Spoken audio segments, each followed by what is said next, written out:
Hello, and welcome to Book 4, Chapter 6 of You Should Be Reading. This week, I'd like to talk to you about Six Gun Snow White by Catherine M. Valente. I'm not sure exactly how to pronounce that. We'll say Valente because it kind of looks like that. Catherine M. Valente, A Fully Loaded Fairy Tale, it's called. Now, it is very, very slim, a very quick read. It's only about 153 pages, give or take, and the writing is fairly large. There's a few pictures mixed in with it, and some very interesting chapter names in this book. Now, it is basically a reimagining of the original Snow White story as a Western, which is kind of what caught my eye. Also, the cover art is fantastic. Just amazing, amazing art. And it's very, very interesting because it's not just a realistic uh, Old West type of a Western fairy tale, but it also has that magic involved as well that's very strange and bizarre. Um, to be honest, it really put me a lot in mind of a like some type of a story that would come out of White Wolf's Changeling the Dreaming. If any of you are familiar with that, it really put me in mind of that.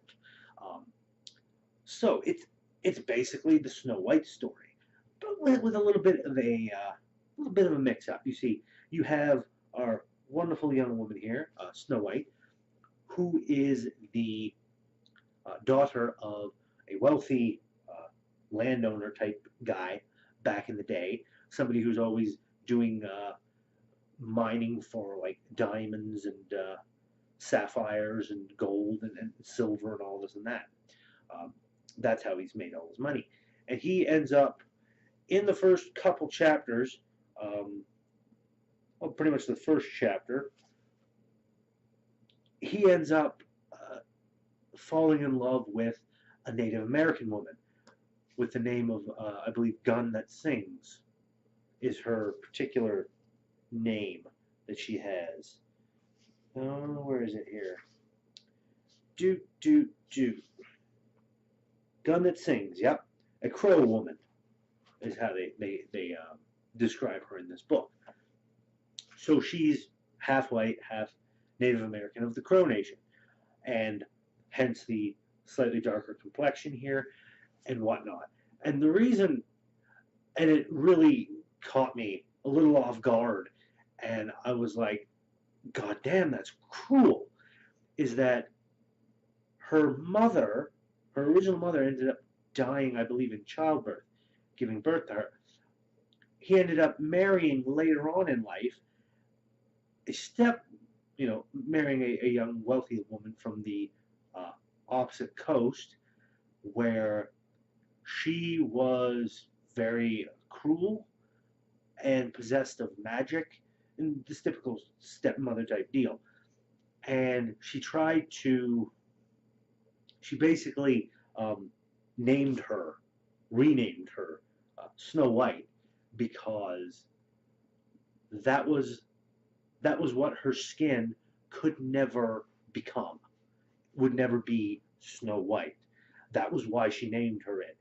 And it was absolutely cruel, just that little moment in the book. There's lots of little moments in this book that made me laugh, made me go, oh, God damn, and just made me a little unnerved at some of it.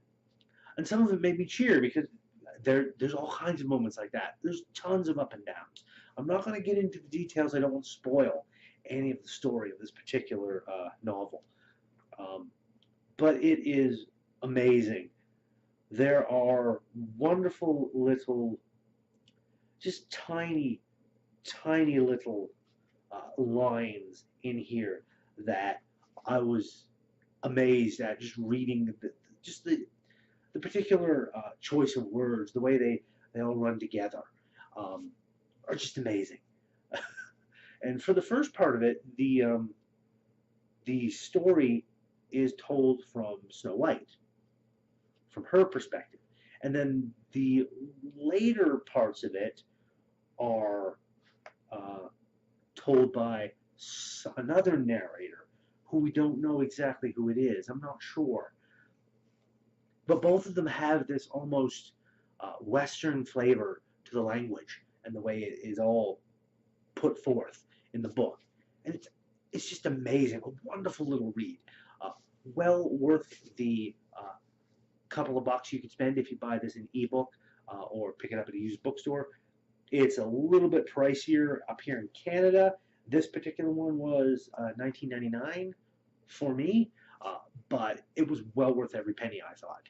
It's $14.99, so 15 bucks US. But for this wonderful little novel, wonderful cover art, amazing little things. The only thing that I'm going to say, the only caveat, is that the ending is a little strange, but it's still in keeping with how everything is, and I really liked it. I loved the entire story, everything about it. They have all of the usual stuff here, where you've got Snow White's falling into sleep, Prince Charming is in here, the Huntsman, the Magic Mirror, all of that is in here, but it's all twisted and bent around the frame of a Western. Uh, the fact that Snow White is a very fast draw with the old gun, and it's strange, it's unusual, it's different, and that's not always a bad thing. It's not always a good thing, but it's not always a bad thing. I do like to branch out a little here and there as I can, and find interesting books like this. And yes, this one is definitely well worth a read. Um, as much as I want to, as much as I want to say more about it, um, I'd love to just ramble on about all the different little things in here, but I don't want to. I don't want to spoil it. That's the thing. It's it's such an amazing book. Just to come into it pretty much completely blind, other than knowing it's a Western retelling of the Snow White fairy tale. Other than that, yeah, to go in blind and just to see it all and experience it all for yourself is really the best way to go about it. So yes, as much as I would absolutely love to keep rambling on about this, I'm going to stop right now. Uh, as always, if you like what I'm doing, please give that like button a tap and give that subscribe button a tap as well if you haven't already, so you can be kept apprised of when I do new videos. Usually try and get at least one video out a week, if not more. And throw a comment in the comment section.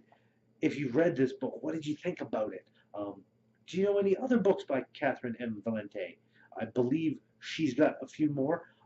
Any others like this that you think I might be interested in reading? Drop me a line. I'd love to get a discussion going.